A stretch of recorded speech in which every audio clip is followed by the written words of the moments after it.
হরি বল।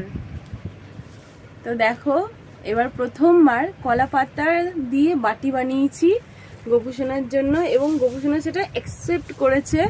কলা পাতার বাটিতে তালের ক্ষীর হাতে নিয়ে বসে পড়েছে আমার গোপুসোনা, ওই জন্যই মাখনের হাঁড়িটা ফেলেছে। দাঁড়া ছবি তুলি।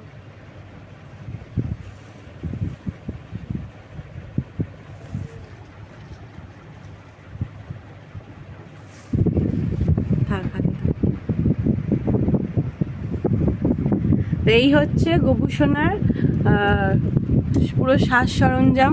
এই জন্য এই লুকিংটা দেওয়ার জন্যই গোপুসোনা এতদিন হচ্ছে যে হাইট ছিলেন সবার থেকে। তো আজকের দিনে এই সুন্দরভাবে সবাইকে দর্শন দেওয়ার জন্য।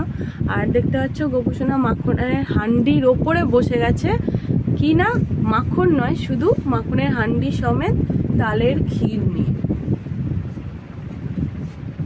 তো গোপুসোনা একদম হোশ জোশ में है। সারাদিন আজকে মাখন মিছরি মন্ডা মিঠাই পাওয়ার জন্য আর সবাইকে প্রসাদ দেওয়ার জন্য। এই যে সবাইকে লজেন্স প্রসাদ দিয়ে দিয়েছে অলরেডি। হরে কৃষ্ণা, হ্যাপি বার্থডে গোপুসোনা, শুভ জন্মদিন।